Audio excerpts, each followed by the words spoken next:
Donc, bonjour à tous et bienvenue sur le Learn and Earn Crypto Podcast. Et cette semaine, sur le podcast, on est avec Corey. Samuel et Jean-Philippe. Et on vous parle d'analyse technique, step by step, comment procéder à une bonne Step by analyse oh technique. baby. Donc, sur ce, bonne écoute.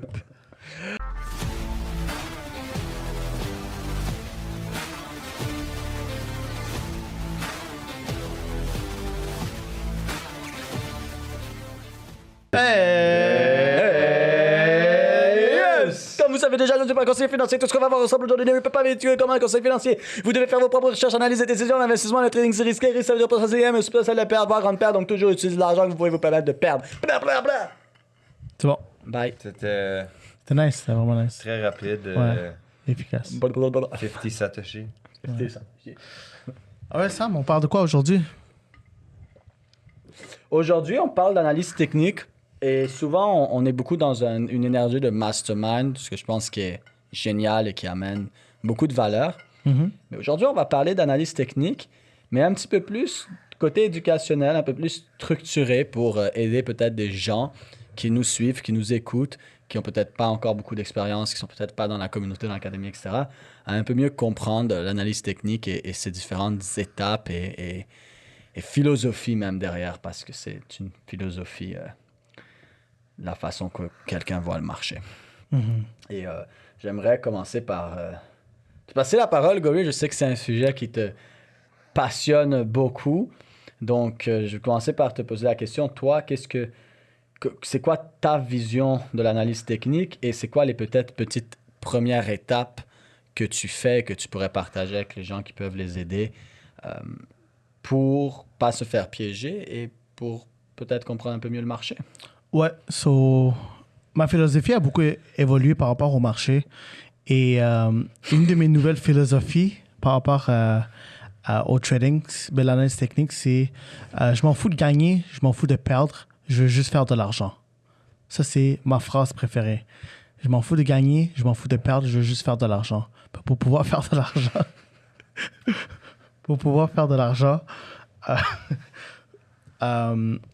il faut que j'aie une bonne analyse technique, ok? Puis une bonne gestion de risque. Sur ma deuxième philosophie, quand ça vient spécifiquement aux gestions de risque, qu'est-ce qui est important, c'est, je l'avais dit dans un autre podcast, c'est tous les fois que je fais des trades, une autre phrase que je me dis à moi, c'est pas grave de perdre la bataille, qu'est-ce qui est important, c'est que je gagne la guerre. Ah ouh! That's it. So tous les fois que vous faites des trades, juste essayez de vous rappeler de ces deux philosophies-là, parce que je pense que ça va vraiment vous aider à vraiment rester sur le bon chemin quand ça vient à des résultats qui est pas mal constant à long terme. OK? Puis maintenant, pour répondre à ta question un peu plus à profondeur, Sam, moi, quand j'analyse le marché, quelque chose que je suggérerais à quelqu'un, c'est d'analyser le marché en n'utilisant rien du tout. Juste regarder les chandelles, juste regarder les mèches. Qu'est-ce que tu veux dire par rien du tout? Qui veut dire pas regarder les fondamentaux, pas regarder les chandelles, pas regarder les patterns, pas penser à des patterns, Okay. Pas d'indicateur, Pas pas d'indicateur, de ligne, pas de couleur. pas de support résistance. Le graphique tel que... Juste le graphique, juste regarder les chandelles, les mèches dans différents time frames, puis essayer de regarder c'est quoi la direction du marché, juste en regardant juste en regardant plusieurs chandelles dans différents time frames.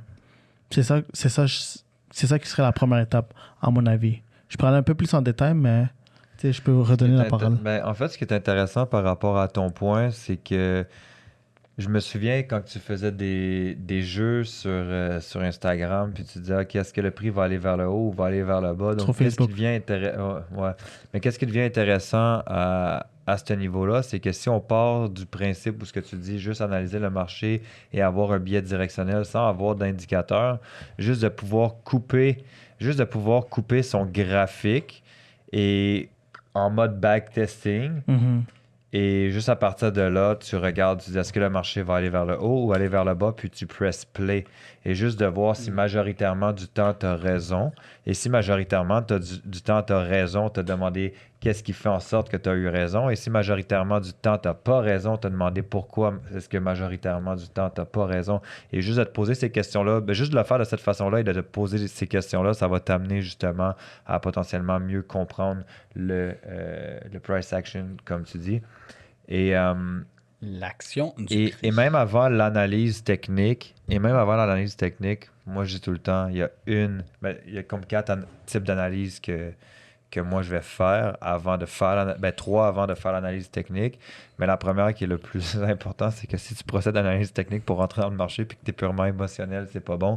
Donc juste de faire une analyse émotionnelle. Donc tu sais, avant de rentrer dans une position devant le graphique ou quoi que ce soit, juste de te demander comment est-ce que toi tu te sens en ce moment. Donc, voilà. C'est ça. J'ai d'autres points, mais je vais laisser maintenant Sam. Oh man. Tu peux commencer avec... Je peux commencer? Tu veux que je continue? Ben, non. T'as trop de points. Non, moi, je suis 100% d'accord avec vous. Je pense aussi que, comme Gory a dit, commencer avec un graphique nu, quoi, sans rien, juste les chandelles. Moi, je dirais la première étape avant d'avoir ce graphique nu puis de trouver ses positions, ça serait d'aller sur les gros time frames. Moi, c'est ça la première étape. Va sur ton graphique, sans rien, vierge, nu, tes chandelles, boum, tu vas sur des plus gros time frames. Et sur ces gros time frames-là, tu commences tout simplement à voir quel est le biais directionnel du marché en général. Sur un gros time frame. Parce que imagine, j'essaie de coller une image dans tes yeux maintenant. Si je mets quelque chose tellement proche de toi, tu n'arrives pas à voir à quoi ça ressemble en général. Pour comprendre c'est quoi cet objet-là, tu veux un peu reculer puis voir, ah ok, ça en fait c'est une montre. Puis si je la mets comme ça dans mon visage, là, je vois pas c'est quoi.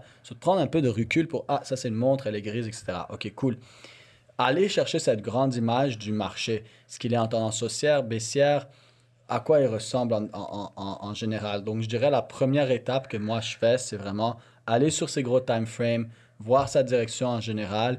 Et la deuxième étape, c'est où les highs, les lows, c'est où les vrais niveaux haussiers, les vrais niveaux baissiers, les vrais hauts, les vrais bas de ce marché-là. Est-ce que justement il y a des gros niveaux comme ça, des gros niveaux qui ont déjà été brisés? Est-ce que ça a été brisé par un corps complet ou simplement par une mèche? Faire cette première observation sur le marché, sur les plus gros time frames en premier lieu. Ouais. Mais ça, en résumé, trouver la structure d'un plus grand time frame. Puis quand tu trouves la structure... on est passé de graphique à boum, structure, blablabla. Ouais. C'est ça. Puis quand tu trouves la structure, la troisième question à te demander, c'est il est où le prix? Est-ce que le prix est au milieu?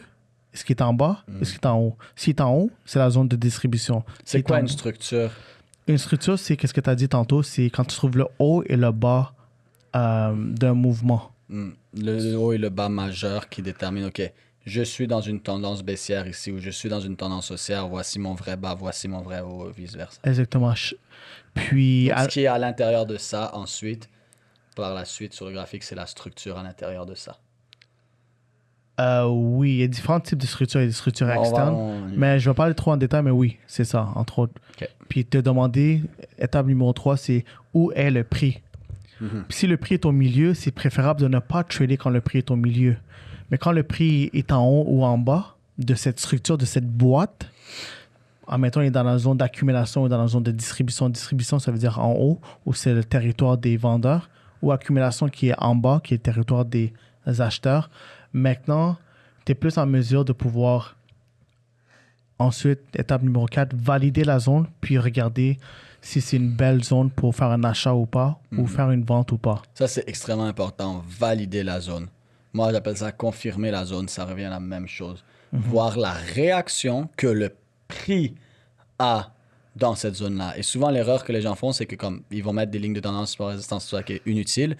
Mais en plus de ça, ils mettent une ligne. Mais le prix, c'est pas une ligne, c'est une zone. C'est vraiment de venir identifier cette zone, comme Gory parlait, en haut, en bas, et voir, une fois que le prix arrive dans cette zone, quelle réaction il a. Tu sais, si je donne à Gory des crevettes, puis je vois qu'il commence à s'étouffer parce qu'il est allergique aux crevettes, disons. Mais je vois que la réaction, c'est il faut pas que je redonne à Gory des crevettes. Mais les gens, on dirait, ils regardent pas. C'est comme, tu donnes à Gory des crevettes, il s'étouffe, le lendemain, il lui redonne des crevettes. C'est comme, ils regardent pas ce qui se passe. C'est comme... Mais tu veux voir la réaction. Comment il réagit ton prix quand il arrive dans ce niveau-là. Et ça va être facile de voir la réaction parce que tu peux aller sur les plus petits time frames même et vraiment voir dès qu'il arrive dans le prix sur les plus petits time frames, dans cette zone-là, le prix, ben, qu'est-ce qu'il commence à faire? Comment il réagit? Est-ce qu'il vient créer de nouvelles choses intéressantes, de nouvelles structures qu'on regardait sur des plus gros time frames et maintenant sur des plus petits time frames? Ouais. Vraiment valider ce niveau. Puis un point, les gens ils pensent que c'est les time frames qui font bouger le marché, qui est totalement faux. C'est pas les time frames qui font bouger le marché. C'est moi. C'est C'est qui t'a dit ça? plein de gens. Ah. Plein de gens me des disent gens qui ça. me disent ça. Ouais. Mais qu'est-ce que Ok. tu veux dire Ils me par disent ça. Je Admettons, comprends pas. par exemple, Ça rentre pas dans certaines ma tête. personnes ils me disent ça. Est-ce que c'est dans le 4 heures ou est-ce que c'est dans le 1 heure? que Je le dois marché regarder. bouge? Moi, je leur dis, je m'en fous. On s'en fout. Quel Ouais, time ça frame? change rien. Va dans Le 4 heures, c'est 4 chandelles d'une heure. C'est ça. fucking shit. Puis- C'est juste à plus de détails. Ouais. Exact. Puis j'aime ça comparer à, mettons, moi et JP. JP, quand il trade, il est dans les time frames vraiment minuscules. Puis moi, quand je trade, je suis dans les time frames vraiment majuscules. Non, je suis vraiment dans les time frames. je suis vraiment dans les grands time frames. Mais nous deux, on voit littéralement la même structure. Alors, c'est pas le time frame qui font bouger le marché, c'est une cassure de structure qui font bouger le marché. Ben, plus loin que ça, en fait, c'est l'argent qui rentre Ouais, dans c'est ça. le marché, qui fait bouger le prix. Ouais. En fait, c'est simple. Comme si on va étape par étape. Il y a de l'argent qui rentre ou qui sort. C'est l'argent. L'argent fait bouger le prix à la hausse ou la baisse. Le prix qui va à la hausse ou à la baisse crée des chandelles. Donc, l'argent crée un impact sur le prix qui crée un impact sur les chandelles. Donc, les chandelles, c'est la représentation du mouvement du prix, représentée elle-même par l'argent qui est rentré ou sorti. That's it. C'est pour ça que j'adore trader les indices le matin. Il y a plein d'argent qui rentre d'un coup. Bon. Puis y a pas de Cash, cash, cash! Ouais, cash live. Ouais. C'est ça. So, je parlais un peu plus en profondeur. Ouais, vas-y, Bon. continue, tout est bien parti. Je vais juste faire vas-y. une parenthèse. Si vous êtes toujours pas dans le groupe Facebook, dans la section guide du groupe Facebook, on a des sections investissement, mindset et trading. Et dans la section trading, vous avez des vidéos où ce que Gory explique justement le price action, puis les jeux, les structures de marché et tout. Donc, je vous invite fortement à rentrer dans le groupe Facebook et à aller voir ces vidéos-là de Mr. Gory. Ouais, c'est ça. Allez voir les vidéos Ouais. dans le groupe Facebook. Puis, vous allez voir comme... comme je le répète, comme 1 milliard de fois. OK? Puis, il y a beaucoup de... Puis, je reçois beaucoup de gens qui sont au début, comme ça frappe leur ego. Mais les supports résistance, les patterns, les indicateurs, puis tout ça, c'est la meilleure chose que vous pouvez faire à ne pas les utiliser. Juste utilisez pas du tout, surtout si vous êtes débutant. Surtout si vous êtes débutant. OK? Puis je sais que partout sur YouTube et partout sur les réseaux sociaux, ils vous envoient des publicités qui vous disent « Oh, tu connais pas ce pattern? T'es en train de manquer le train. Marketing 101. 19,98. Si vous payez maintenant, 17,97. » C'est ça. C'est toute de la grosse poubelle. OK? So, c'est ça, je vous encourage à aller voir cette vidéo-là, partagez-la avec vos amis. Puis moi qu'est-ce qui m'a vraiment aidé à vraiment exploser en trading, c'est vraiment... j'ai vu certaines personnes qui tradaient sans rien utiliser, puis m'ont montré la base du price action. À partir de là, j'ai juste développé mes habiletés en trading, tu vois. Alors, c'est ça. Puis le moins de choses que j'utilise, le mieux que je comprends le marché. Peut-être au début, c'est un peu difficile, tu vois, parce que tu as tellement été conditionné à utiliser des indicateurs et tous ces genres de choses-là. Inutiles, les patterns, la poubelle, dans 100% des cas, OK? Mais à long terme, tu vas nous remercier de ne pas avoir utilisé cette poubelle. Si vous êtes niveau intermédiaire et plus, Ouais. ça peut ensuite être intéressant de venir rajouter des confirmations supplémentaires. Comme si tu prends un bagel puis tu rajoutes un peu de confiture dessus. Ça peut être intéressant dans ce cas-là. Seulement dans ce cas-là, comme ajout supplémentaire. Mais il faut que tu aies cette fondation, comme Gori a dit au début. Puis moi, je pense que c'est quelque chose d'important à comprendre aussi, c'est que l'analyse technique, ça part de ta tête en premier et non pas du graphique. Donc, il faut que tu aies cette philosophie et cette gestion d'émotions, ce développement personnel, où aussi tu viens comprendre que le marché, ce n'est pas une science. Ce n'est pas une formule mathématique. Le marché, c'est un art, c'est une lecture. Et comme n'importe quel art, tu dois venir Une formule mathématique, là, on vous l'a enseigné à l'école, tu rentrais dans la classe, on te l'expliquait, tu apprenais la formule mathématique par cœur. OK, j'ai compris la formule mathématique, tu viens de ton examen, tu l'appliquais, puis tu avais une bonne note. Non, tu n'as pas compris la formule mathématique. Tu l'as jamais compris. Tu la faisais copier-coller, copier-coller, copier-coller. Et c'est pour ça que quand tu arrivais sur une question piège, entre guillemets, tu n'arrivais pas à gérer la question piège. Pourquoi? Parce que tu n'avais pas compris la formule. Si tu avais compris, il n'y aurait pas de question piège. Mais là, maintenant, tu arrivais sur une question piège qui remettait en question le fait que tu connaissais par cœur cette formule-là et tu savais pas quoi faire. Et moi, dans mes classes de maths, j'avais beaucoup de misère au secondaire et tout, parce qu'à chaque fois, on apprenait par cœur. Et moi, je regardais et je comprenais pas et ça pouvait pas rentrer dans mon cerveau. Et j'ai eu un prof en deuxième année de secondaire absolument incroyable, justement, qui prenait le temps d'expliquer ça. Puis moi, quand j'ai eu ces différents profs où je venais, mais pourquoi ça fonctionne? Puis là, certains profs m'ont dit, ah, mais ça, tu sais, c'est des choses que tu apprends à l'université quand tu deviens prof de maths et tout ça. C'est plus ça, au niveau de comprendre vraiment d'où vient la formule, qui l'a fait, pourquoi, comment elle a été faite, etc.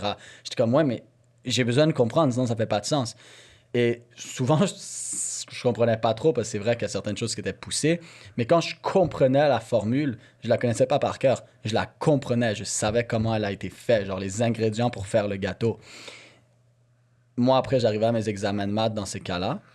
Et toutes les questions pièges, moi, je finissais l'examen en 30 secondes parce qu'il n'y a pas de questions pièges quand tu comprends vraiment la formule et tu ne l'as pas juste appris par cœur. Et ce que vous devez réaliser, justement, ce lien que je fais entre les maths et le trading, mais c'est que quand tu viens avec les supports, résistance, tout ça, c'est comme essayer de venir appliquer des formules sur le graphique, mais tu ne le comprends pas vraiment. Tu essaies juste d'appliquer des formules comme si c'était une science ou des maths. Mais ce n'est pas une science, ce n'est pas des maths. Et même en maths et en sciences, si tu fais juste apprendre la formule par cœur, tu ne le comprends pas non plus.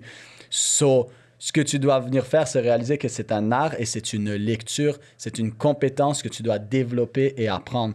Pas juste apprendre par cœur une formule mathématique comme au secondaire, puis juste l'appliquer sans la comprendre. Tu peux pas faire ça avec le trading, tu peux pas faire ça avec l'investissement parce que ce n'est pas une science, c'est pas des maths. Tu utilises ta logique. Art. Tu dois développer ta logique et ta compétence à lire le marché.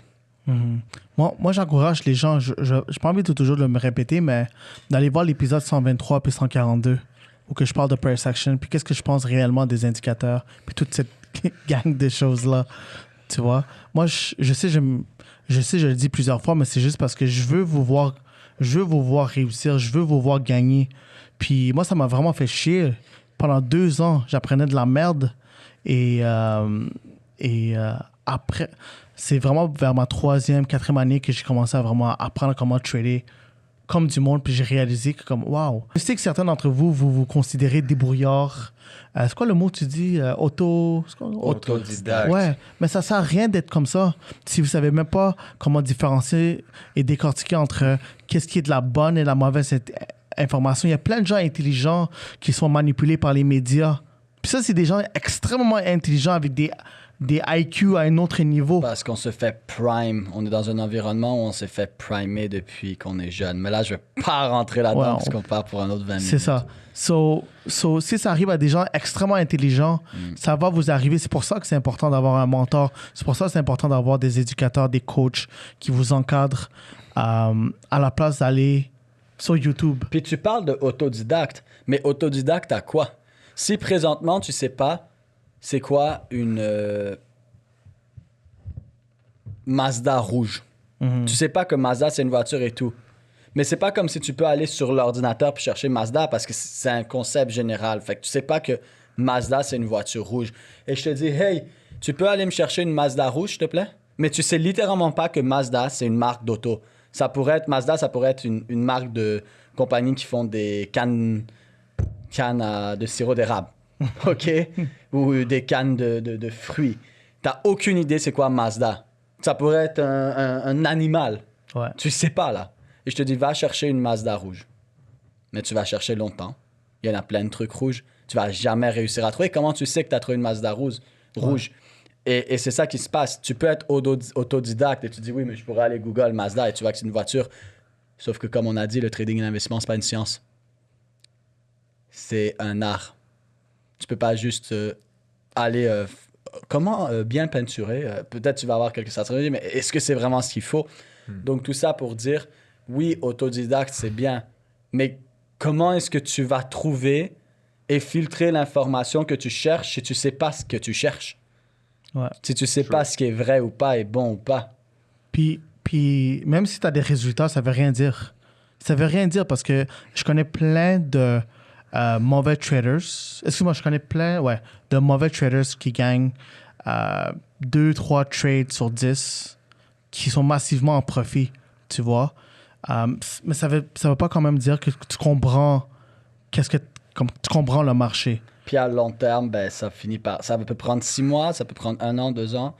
Mais à long terme, et c'est ça le but à long terme, tu peux pas performer de cette façon-là. C'est ça. Le but, c'est d'être là à long terme. Le trading puis l'investissement, c'est juste une question de longévité, là. Les résultats à court terme ne garantissent pas les résultats futurs. Combien de fois on l'a répété. Donc, c'est ça. Si tu veux être là sur le long terme, c'est sûr que tu dois avoir la bonne information. Tu dois être en mesure de l'appliquer de la bonne manière, de poser les bonnes questions pour avoir les bonnes réponses. C'est ça. Puis 100%. Dernière chose, aussi, le marché évolue. Puis tu peux pas évoluer avec les connaissances qui sont en ligne. La seule manière de ne pas te faire impacter trop par cette évolution, c'est d'avoir une bonne compréhension du marché. Pour pouvoir évoluer avec lui. C'est ça. Tu vois? That's it. Bon, That's Yes!